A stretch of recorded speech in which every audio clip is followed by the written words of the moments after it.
wonder what the purpose of that really was. And it is going to be Tal'Darim Altar, so nice little map here. Little is one way of putting it. It is indeed, and the thing is, on this map, you can proxy barracks to the center of the map. You can 1-1-1's a lot less effective, but more importantly, you can probably get away with a command center, not command center first, but barracks command center gasless style a lot of the time too. Yeah, sure. And then play a more economic focused mid-game form of style. So let's see if these boys are both ready to go. I think so. I think they're both ready. Genius seems to be eternally ready. He's smashing noobs at the moment, so well, let's see if PredY can come back from this. PredY, what have you got planned for this map? Well, what has Genius got planned for this map? Yeah, more well, importantly, I don't think we were really expecting to start with a proxy Stargate for an opening on metal, so... Yeah, I mean, even you can go, like, Korean players even go Nexus first a lot of the time, too, especially because you're expected, or from a Terran point of view, you're expected to go Barracks CC, so we'll see. Yes, we shall. And I bring you PredY. He is in the blue trunks, and he is playing Terran to the northeast of this particular map, which, of course, the Tal'Darim Altar versus his opponent, Complexity MVP Genius. He is in the red trunks, and he is playing Protoss to the northwest.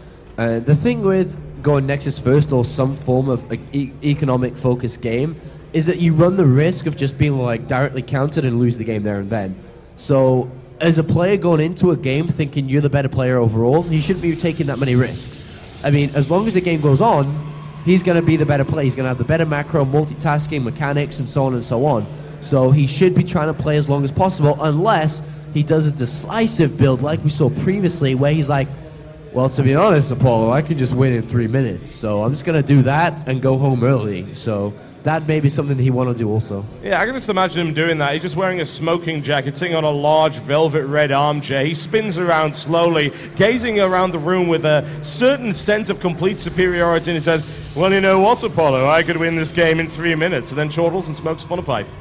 He, like, swirls a glass of brandy. Exactly. He's got that in one hand, the pipe in the other, and he's saying, well, I see PredY, how wonderful, how quaint.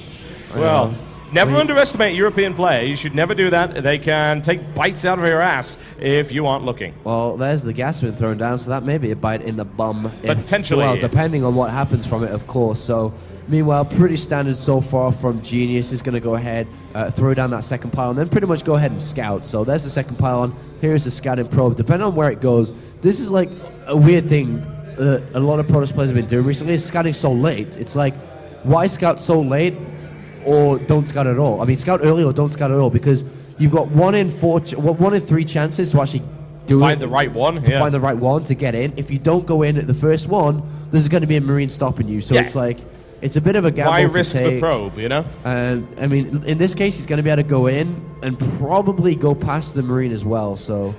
Well, he would have been if he's a bit too busy tasing the SCV and stabbing the supply depot over there. It's not going to happen now, certainly. The probe energy shields are down, so that's not going to be an option. He doesn't really get any information. He doesn't know about the gas. He doesn't know if there's an expansion going behind there. Admittedly, he can suspect it because of the positions, I suppose, of the supply depots, thinking that maybe that's a really awkward position if you were going to expand as well. Is he actually going to 4-gate? He might. I think he is. I have a feeling. He's got a lot of chrono boost, hasn't he? Well, he's 12 gateway. He's got a bunch of chrono boost saved up. He hasn't built the third pylon. He's just got probes, actually. I think this Genius is like, who is this kid? 4-gate him, yeah. Who is this kid? And he's just going to throw down these 3 gateways. So at the back of the base, there's 1, 2, 3 coming down. The probe is on the right-hand side of the map on the right side. All the time, he's just going to 4-gate. The thing is, he's actually running into gas, which in this case is going to work out a little bit better for him, simply because... he was taken off gas for a long time to get the command center up. So what we need to be seeing coming out is 1 bunker, and this follow-up SCV on the left-hand side is potentially a game winner right now, dependent on if this Stalker and Zealot leaves. So, if they do, and what theme tune was that? I was going to go for the Pink Panther for the sneaky really? SCV. Oh, you could have done that too. I ruined that moment. He sees like dies. Yeah. He doesn't see a Nexus though, so that immediately should be a bunker down.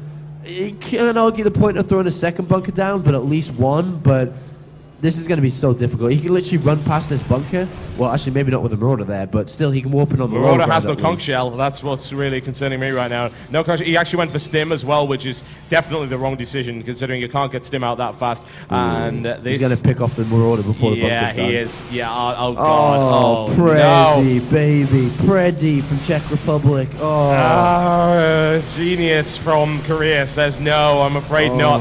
PredY doesn't now have a hope in hell of holding this. I'm sorry, it's just not going to happen. GG. And, well, that was short and to the point, wasn't it? That's genius for you, man. You know, apparently it's genius to go 4-gate, and it is in that situation. He read that perfectly, and That's ouch. sad. It was kind of sad. I mean, at the same time, it's BlizzCon winner versus, I mean, an online Ready? success during 2010 in a couple of Zotag tournaments. So, you know, it's a tough life. It's a tough life going against a Korean. Yeah. And what's even definitely. tougher for us, if we have a 45-minute schedule break until the next game, which is Grubby versus Devil. So, depending on how that group is actually going on, I'm actually going to have a quick look at Grubby. See how he's doing. Yeah, there may be another game we could jump into. I don't know. Taking a 45-minute break to meet actually seems like we just screw our voices over. So. He beat Death Angel first game. It looks like he's in the second game right now with Death Angel. So if Grubby wins that game, we could potentially jump into the series a little bit faster. Yeah. But if he doesn't and it goes to a third game, it could drag on somewhat. But there's not that many other games to jump into. No, there aren't. We're like nearing the end of the tournament now for day one. Yeah, so. it's already almost 11 o'clock here. The tournament's now been running for 13 hours. And as we have been casting for 13 hours, so we'll try and see what the admins have to say and see if there's maybe a game we could jump into, because at this point, it's better just to kind of keep going. If you have a long break, and you tend to get even worse when it comes to the state of your throat and things like that. But we'll see what we can find for you guys. If not, do remember there are 2 other streams going on. Tasteless Narcosis and Day9 and Mr. Bitter. Pretty good. Yep, TeamLiquid.net is the best place to go if you want to check those out. Check the list over to the right-hand side right there, and you will find wonderful, wonderful things. We'll come back as quickly as we can and try and keep you posted on the situation. If not, it will be 45 minutes before our next and potentially final game.